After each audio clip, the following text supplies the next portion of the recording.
Assalamualaikum Ustaz, Waalaikumsalam warahmatullahi wabarakatuh. Saya mau bertanya bagaimana caranya agar kita bisa terhindar dari zina. Ya, dan apakah kalau saya bertobat dosa zina saya yang lalu bisa diampuni Allah Subhanahu wa taala? Saya senang sekali dengan pertanyaannya. Ya, saya mau bertanya bagaimana caranya agar kita, berarti Anda dan saya kan, kita semua bisa terhindar dari zina. Nah, itu bagus sekali untuk kita semua karena banyak potensi-potensi yang bisa menjerumuskan kepada itu. Ya, baik misalnya dari zina mata, zina telinga, zina mata melihat hal-hal yang nggak pantas untuk dilihat, ya, kebiasaan-kebiasaan yang buruk, kemudian zina telinga mendengar kalimat-kalimat yang kotor yang mengarahkan pada hasrat seksual pada tempat yang tidak benar, ya, dan perbuatan-perbuatan yang juga sekarang banyak sekali perangkat-perangkatnya. Semoga Allah hindarkan kita dari itu. Termasuk juga iklan-iklan, ya. Saya tuh sering kalau lihat misalnya baca ada komentar tunjukin admin kan, oh, kenapa Ustaz ini kok ceramah tapi iklannya snack video. Itu kan algoritma YouTube dari kebiasaan Anda jadi.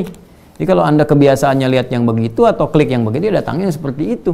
Tapi kalau Anda kliknya misalnya yang baik-baik, ya, atau iklannya muncul ketika ada, itu kan dari kebiasaan Anda buka kan itu algoritmanya tersusun dengan kebiasaan kita buka laman apa dan sebagainya. Jadi Anda sendiri sebetulnya yang mengkreasikan itu. Jadi mengkoreksi untuk membuka sesuatu itu yang benar sehingga nggak datang iklan-iklan yang nggak diharapkan gitu kan. Baik. Lalu apakah kalau ada ini si fulan atau fulan yang bertobat dosa zina yang lalu bisa diampuni? Insya Allah. Bahkan jelas ayatnya. Quran surah ke-39, ya, Az-Zumar ayat 53. Dan ini kan turun ketika ada seorang ingin bertobat dari dosanya. Ya, dan ini dosa besar gitu kan. Bahkan ada lihat menyebutkan dari zina. Ya, apa yang disampaikan Allah di sini? Qul ya ibadiyalladzina asrafu ala anfusihim la taqnatu mir rahmatillah. Ya, innallaha yaghfiru dzunuba jami'a. Ya, wahai hamba-hambaku, masih disebut hamba, dianggap hamba, diaku hamba oleh Allah Subhanahu wa taala. Ya, kata Allah, "Hei hamba-hambaku," katakan Muhammad SAW kepada hamba-hambaku yang israf berlebihan.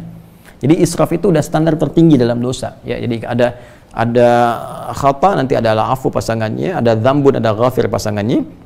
Ghafir Quran surah ke-40 misalnya ayat 3, ghafiridzambi dzambi wa qabilit taubi. Kemudian ada naik lagi dzunubun, ada ghafar pasangannya seperti surat Nuh ayat 10, faqultu astaghfiru rabbakum innahu kana ghaffar. Ada ghafur.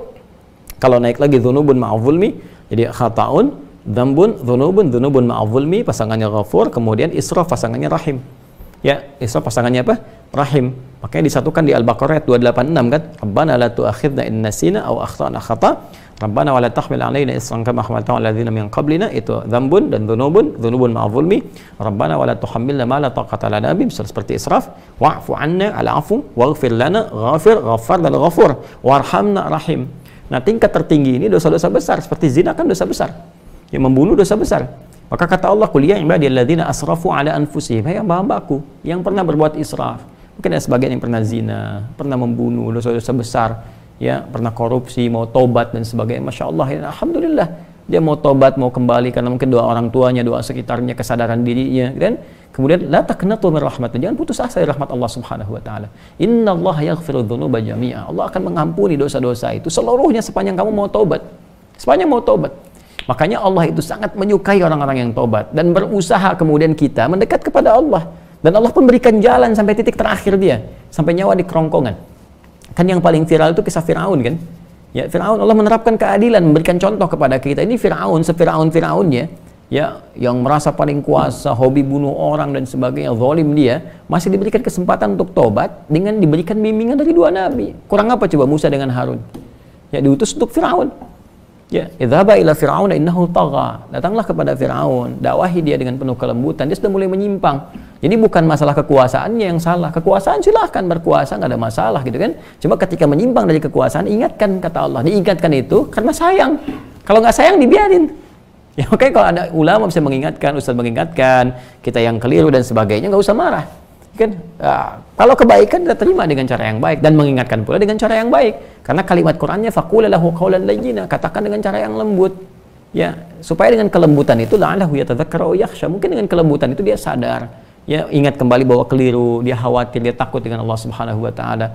Jadi Firaun pun dapat diberikan petunjuk oleh Allah dengan dua nabi. Bayangkan, cuman dianya yang nggak mau. Ya, begitu nyawa ke kerongkongan baru munculkan daya tawar gitu. Itu yang jadi persoalan.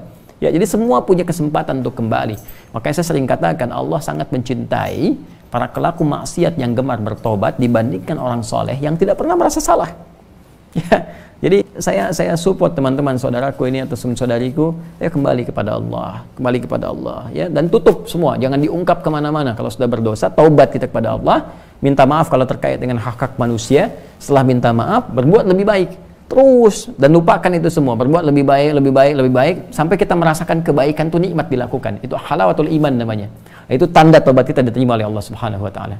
Tanda taubat itu kan ketika kita menyesali, mengakui, menyesali, kemudian ada rasa nggak enak untuk mengerjakan lagi atau bahkan mendengar, ya ini saya nggak mau dengar, acara-acara gini sudah nggak suka dan sebagainya. Terus berganti jadi kebaikan, nonton yang bagus-bagus, bacaan yang baik, enak sholat dan sebagainya. Itu tanda taubat kita diterima oleh Allah Subhanahu wa taala.